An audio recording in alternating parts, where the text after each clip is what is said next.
Hey folks, welcome back. I'm your host, R.R. Slizer, and wait. In 1999, long before we knew the tale of Matanui, the LEGO Group was trying something relatively novel for them. Using their Technic building system, the company had developed a full line of 8 constructible action figures, all built around a central gimmick, throwing discs. Because of the sheer amount of sets and combiner models we have to cover today, I'm not going to spend much time on the origins or developmental history of these toys. If you're interested in learning more about that, however, I strongly suggest checking out Slow Start's videos on the topic. They're simply loaded with detail, and I see no need to rehash everything they said here, as I think they told the story better than I could. With that being said, we do need to address one more thing before going any further: the name.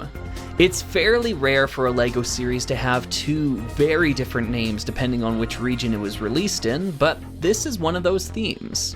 In some parts of the world, these figures were called Slizers, and in other areas, they were called Throwbots. Here's my take on the matter. I think it's nearly unanimously agreed upon online that the name Slizer has a cool factor to it that Throwbot lacks. On that point, I certainly agree. But to me, the name Slizer conjures up some ultra-sleek robot with wicked armor plates polished to a sheen, and then I see these toys and no, that's a Throwbot. They deserve the clunky name they were given. Slizer is the better name, but Throwbot is the better name for these toys. We're calling them Throwbots. Alright, with that out of the way, we can finally talk about the toys, and what the slug, they each have 2 names too? Alright, what have we got to work with? Fire, ice, city, Let's grant them some mercy and go with the cooler individual names. Torch, ski, turbo. Yeah, they're not setting the world on fire, but those'll do. Speaking of setting the world on fire, here's the world we're looking at today. Compared to the likes of Bionicle or even Galador, the lore behind Throwbots is bare bones at best. Marry that with the inconsistency between sources, and simply put, we're gonna have a tough time coming up with something cohesive. Still, I'll try my best. Set 4,000 light years away from Earth, the Throwbots all reside on a single planet separated into 7 provinces. Gladiators by nature, the Throwbots have their own individual missions, though never back down from competing against each other in the Slizer Dome at the North Pole. Each Throwbot has a small bit of individual lore to be found, but you'll see what I mean when I say it's nothing substantial. Remember, this is the LEGO Group before Bionicle. Deep world building or storytelling just wasn't a priority for most themes yet.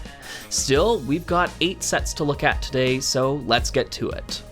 We're going to be breaking out the Slugometer for this one, giving each Throwbot a rating of either 1, 2, or 3 slugs. As always, the Slugometer is a relative system of measurement, meaning that we're ranking the Throwbots against each other, not other LEGO themes or some vague objective sense of good or bad. A 3 out of 3 score denotes the Throwbots I think are the best of the original 8, and a 1 out of 3 score denotes the opposite. With that understood, let's take a look at our first set, 8500 Torch. Torch stands as the protector of the fire world and possesses a menacing hand of fire should his might be tested. Torch scours the land in search of diamonds to replenish his energy and extend the range of his flamethrower. As a toy, Torch is a far cry from the rule of cool that embodies his fiery cousin Tahu. Torch is somewhat of a strange Throwbot to start with here, as he's kind of built upside down. It's unique for sure, but certainly a weird choice. Many of the Throwbots are designed with an integrated gear system. However, these are not the slick play features of the Toa, but rather a more tedious affair. Twisting this tiny gear will cause Torch to slowly articulate. Again, this is another weird design choice to add to the pile. Did I mention Throwbots are strange? Ultimately, while Torch does feature an interesting printed faceplate, there are far better offerings in this lineup. I award Torch 3 slugs for originality, but only 1 slug for execution. Moving on. 8501 Ski is our next set, and he serves as the superhero of the ice world. With his super fast skis, this Throwbot can traverse the slopes in search of special ice crystals to help keep his province in a perpetual state of deep freeze. Ski has a fun, frosty color scheme of white, black, blue, and medium blue, the last of which being the highlight for me. While 4 of the other Throwbots feature printed faceplates, Ski makes do with his jet black shades. Paired with only a single ski pole, however, to me he looks a bit like he's using a guide cane more than anything else. Still, Ski does have a lot going for him. Despite the lack of printing, I find the overall design really gels here, and I think 3 slugs is a proper score for this powder shredder. Ski also gives us a great opportunity to talk more about the disc collecting aspect behind Throwbots, as I actually have a pretty good collection of them here. Each disc has a power level signified by these yellow pips along the side.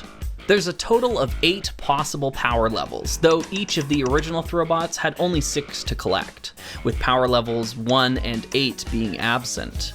Each disc also has unique artwork, which makes it a real treat to see these figures in action. The great thing about them is that the discs are basically worthless. I'll just pop over to Bricklink and grab the last one I need.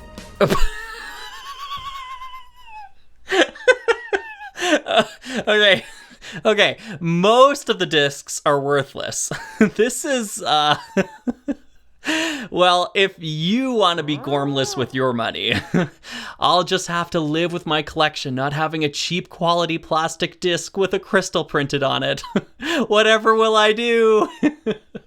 8520 Turbo gives us a fresh take on the Throwbot concept, trading legs for wheels. As master of the road, Turbo uses the speed of racing wheels to get where he's going in a flash, searching for more radioactive fuel to keep up his hot streak. Turbo's unique low-to-the-ground posture means that his gear function is slightly more impactful than most Throwbots, changing both his suspension and arc of trajectory. Turbo rolls around the city on these all-rubber wheels, somewhat strange by today's standards, but not too uncommon in LEGO Technic of the era. Despite giving off the vibe of a Transformer caught somewhere between its 2 modes, Turbo still manages to perform well amongst his peers, earning a respectable 3 slugs. The colors are cohesive, the palette distribution is pleasing, and the toy is fun to handle, a win for sure. We've had a couple of strong ones in a row. Will 8503 Scuba break the trend? As the guardian of the underwater world, Scuba can use his harpoon arm to defend himself against the monsters of the deep. Always in search of special pearls that can break down the elements in the heavy water, Scuba must keep their wits about them in the darkness of those depths. When looking at Scuba, I have to acknowledge some of my own personal biases. I grew up in the prairies, far from any major body of water. To me, the ocean just represents death. I try to avoid it if I can. But Slugger, you love LEGO space stuff so much, doesn't space just represent death too? Okay, that's different, okay? Anyways, despite my natural aversion to underwater-themed LEGO, Scuba gets my vote as the best of the original 8 Throwbots, an easy 3 slugs. The blue and medium blue pair brilliantly with the yellow elements, all of which are so thematic. From his harpoon gun to his rear propeller to this peculiar breathing tube, Scuba makes the absolute most of the pieces here and represents my set to get within the series. Alright, with the best firmly behind us, let's start the descent into mediocrity. And where better to start than with 8504 Jet. Jet is actually the only Throwbot where I feel their alternate name is a significant improvement. Judge just carries so much more weight to it, and I think this funky chicken is gonna need all the help it can get. As the master of flight, Judge is the only Throwbot who can launch 2 discs at the same time, drawing immense power from background radiation. Judge is also the only Throwbot without a distinct province, instead reigning over the Slizer dome where the borders meet. Judge is also the worst Throwbot. I'm not gonna mince words here. Judge is just bad. There's a play feature that extends these propeller wings outwards when you adjust his neck, but otherwise there's very little redeeming here. I struggled immensely to find poses where he didn't just come off as anemic. Judge is sailing to single slug territory with a bullet. Well, it can only go up from here, and at first glance, 8505 Amazon seems to be the refreshing chaser we need right now. As Guardian of the Jungle, Amazon can use his machete arm to chop down any obstacles in his path. Searching for energy resin within the biome, Amazon remains well camouflaged with his green and dark turquoise color scheme. Now, I know I'll get some flack for this, but I'm just not loving the aesthetic. It's the distribution, I think. With more black to break up the flow, I could see this working better for me, but as it is, with all the green on green, 2 slugs. If you've seen my Xalax Racers video, then you might already be aware that green is just not a 3-slug color.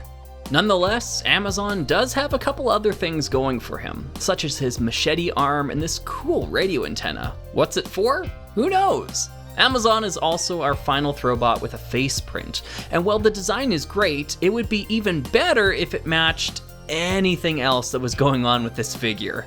Somehow, its inclusion is both thematic and yet uncomplimentary, a weird problem to have. Our penultimate Throwbot for today is 8506 Granite, Protector of the Underground. If we were judging on aesthetics alone, Granite might honestly come out on top. I love his tan, dark gray, and black color scheme. Once again, we see the diversity of design within Throwbots, and it's fantastic. This is not the brain-dead clone construction of Metronui, and yes, I'm seizing every opportunity I can to slander Bionicle's most overrated toy line. Granite here is winning me over with some adorable play features. Aww, they tried. Where Granite loses me somewhat is with his throwing arm. I found it hard to find an angle where I could launch discs consistently. This is, understandably, a bit of a problem for a Throwbot. A Throwbot that can't throw discs would be like a Bionicle without a mask play feature. Like, could you imagine if they locked the masks to their faces? Lastly, I wanted to make mention of the fantastic artwork on Granite's discs. It's some of my favorite in the whole series. Here he is fighting some monster from Nausicaa in the Valley of the Wind, and in this one, he's cruising through a mountain peak in his pod craft. Wait, did I mention they come in pods? Slight detour, but this is what the carrying cases look like. Each one is themed in colors to match their respective Throwbot. These 6 slots can house any of the discs you've collected so far, and can also remind you of the discs you'll never get. Each Throwbot can fold up to be housed inside their case, and there's even a name tag on the back so you don't get your Scuba mixed up with your friends. Lastly, these plastic hoops actually allow you to wear this on your belt, taking the fun wherever you go. Now those bullies will have to leave you alone. It's a small thing, but I actually do prefer these pods to the canisters we would see with Robo-Riders and Bionicle. I used to pretend that the pods were spaceships, and it's interesting to see now as an adult that I wasn't far off the mark. Getting back to Granite, I think he's rather neck and neck with Turbo when it comes down to it. I think Turbo's more consistent throwing arm is what sells me though, so we'll place Granite at the head of the double slug crew. One left. Our final Throwbot today is 8507 Electro. Heralded as the controller of electricity, Electro cruises through the stormy skies with his powerful wings, always on the hunt for neurons he can utilize. Sporting similar design principles to both Granite and Judge, Electro does some things better, but ultimately struggles to stand out from the pack. Judge's wing gimmick returns here, though I'd argue the execution is superior with Electro. The black and purple color scheme works just as well as black and purple always does, though I have to say the lack of printed faceplate really does make Electro feel like an afterthought. Add to that the exact same issues I had with Granite's throwing arm, and you've got a fairly run-of-the-mill Throwbot, if there is such a thing. 2 slugs, and I don't blame you if you forget this one exists. So, that's all 8 of them. Quirky, weird, bad, weird, and charming are all words I'd use to describe Throwbots. The LEGO group had a lot of strange ideas before Bionicle, and Throwbots might be the most fleshed out example of this. Just like the Toa Kaida that would follow, our Throwbots can combine together to create some rather super Slizers. Let's draw up the battle lines and witness the full potential of Throwbots. In this corner, the terrifying, the deadly, the amazing Robotops!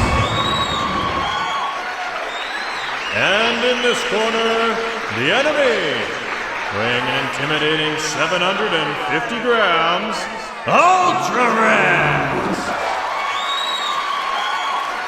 Now, fight!